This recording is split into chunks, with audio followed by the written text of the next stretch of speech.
बहुत पुराने समय की बात है। उत्तर दिशा में सिंहगढ़ नाम का एक विशाल और समृद्ध राज्य था। उस राज्य का राजा था राजा विक्रमसेन। वो बहादुर, न्यायप्रिय और बुद्धिमान राजा माना जाता था। उसकी एक खास बात थी, वो कभी भी बिना सच्चाई जाने किसी को सजा नहीं देता था। लेकिन एक रहस्य था। हर अमावस्या की रात महल के सबसे पुराने हिस्से से चीखने की आवाजें आती थीं। अगली सुबह कोई न कोई दरबारी या सैनिक गायब मिल जाता था। पूरा राज्य डर के साए में जी रहा था। एक दिन राजा के सबसे विश्वास पात्र मंत्री चंद्रभान भी गायब हो गए। अब राजा को खुद शक होने लगा कि क्या ये किसी इंसान का काम है या किसी श्राप का। राजा ने ऐलान किया, आज की अमावस्या की रात मैं खुद उस पुराने महल में जाऊंगा।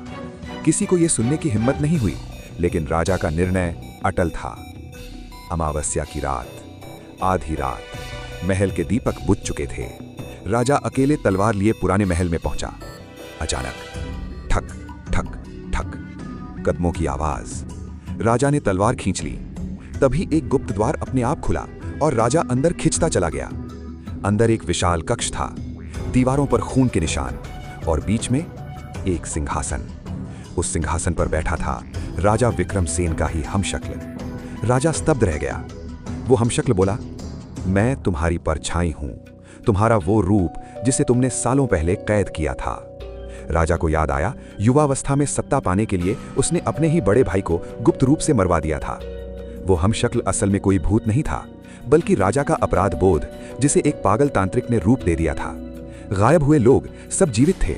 उन्हें राजा के पाप की सच्चाई जानने पर उस गुप्त कक्ष में कैद कर दिया गया था। हमशक्ल बोला, आज फैसला होगा, राजा बचेगा या सच। राजा घुटनों पर गिर पड़ा। उसने अपना अपराध स्वीकार किया। अगली सुबह राजा ने सबके सामने अपने पाप स्वीकार कर राजगद्दी त्याग दी। कहा जाता है उस दिन के बाद सिंहगढ़ में कभी चीखें नहीं सुनाई दी। लेकिन आज भी अमावस्या की रात पुराने महल में एक खाली सिंहासन चमक उठता है, जैसे किसी अगले राजा का इंतजार कर रहा हो।